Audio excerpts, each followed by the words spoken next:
Good morning student, myself Rama Kamra. आशा करती हूँ कि आप घर पर सुरक्षित होंगे। इसी आशा के साथ आज का टॉपिक स्टार्ट करने जा रही हूँ। आज का हमारा टॉपिक है पदबंध। बच्चों, पहले आपको बताऊँ, ये पदबंध जो शब्द है, ये पद और बंध दो शब्दों के योग से बना है। पद क्या होता है?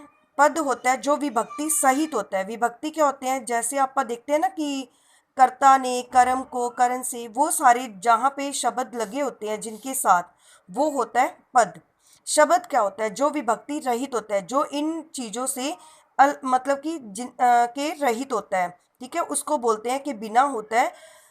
जो सारे शब्द आते हैं कर्ता ने, कर्म को, करण से, तो वो जो सारे जो शब्द होते हैं उनसे जो रहित होता है उसको बोलते हैं शब्द। ठीक है बच्चों, अब मैं आपको बताती हूँ शब्द और पद में कई बच्चों को बड़ी कंफ्यूजन रहती है कि शब्द क्या है और पद क्या है। अब मैं आपको पहले ये क्लियर करूँगी कि शब्द क्या होता है और पद क्या होता है। शब्द बच्चों वो होता है जैसे कि कमल है। कमल क्या है? एक शब्द है। ये अपने आप में बिल्कुल स्वतंत्र शब्द है। ठीक है, इस मतलब इसके साथ कुछ भी नहीं लगेगा। ठीक है, तो ये एक सार्थक शब्द है। पद क्या होता है? जब जो हमारा शब्द है कमल, जब इसको हम वाक्य में इसका प्रयोग कर लेंगे तो वो तब बन जाता है पद। शब्द जैसे कमल है अकेला, ठीक है, और जब कमल शब्द का ही हम एक वाक्य में पूरे प्रयोग कर लेंगे तो तब वो बन जाएगा पद। ठीक है, जैसे मैंने यहाँ पे अब आप लोगों को शो करा कि ये पूरा का पूरा क्या है, अपने आप में एक वाक्य है। ठीक है, अब मैं आप देखो फिर आपको बताती हूँ कि पद, वाक्य में प्रयुक्त शब्दों को पद कहते हैं। ठीक है, बंध क्या होता है? बंधा हुआ, जो वाक्य में बंधा होता है उसको हम बोलते हैं पदबंध।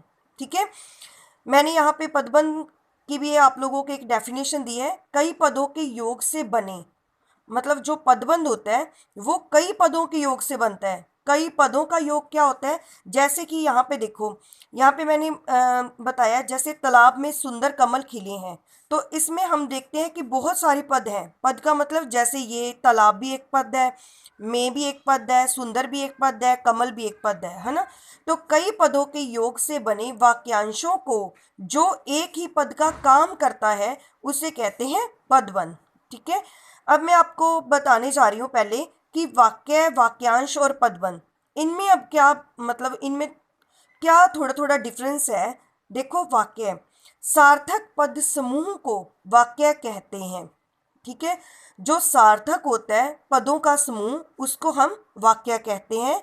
वाक्यांश क्या होता है? सार्थक पद समूह होते हैं, इसमें यही मतलब जो वाक्य में होते हैं वो वाले सार्थक पद समूह तो होते हैं, पर अर्थ पूरा नहीं होता उसमें कभी भी। ठीक है, जैसे कि उस पर, पीछे की तरफ या उधर। ठीक है, ये सारे शब्द यहाँ पे हैं पर इनका क्या है, इसमें अर्थ पूरा नहीं दिया हुआ। पीछे की तरफ, क्या पीछे की तरफ? ठीक है, उस तरह, मतलब कि उस तरफ, या मतलब क्या उस तरफ, मतलब कोई इसका इसमें अर्थ स्पष्ट नहीं करा हुआ। तो पदबंध की अभी आपने ऊपर डेफिनेशन पढ़ी है।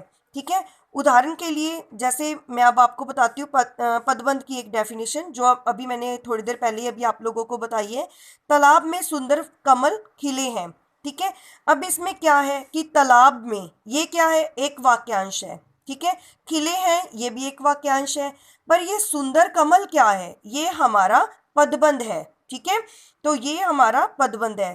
तालाब में बहुत सुंदर कमल खिले हैं, ये भी वाक्यांश है, ये भी वाक्यांश है, और ये क्या है? ये हमारा पदबंध है।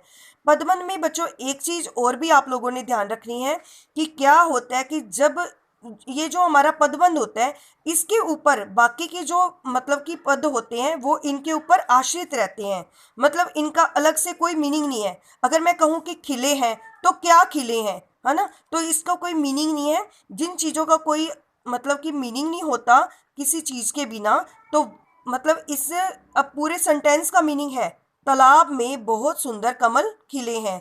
ठीक है, अब देखते हैं नीचे, यहाँ पर ये सारे पद समूह मिलकर एक इकाई का रूप धारण करते हैं। इसमें क्या होता है कि एक ये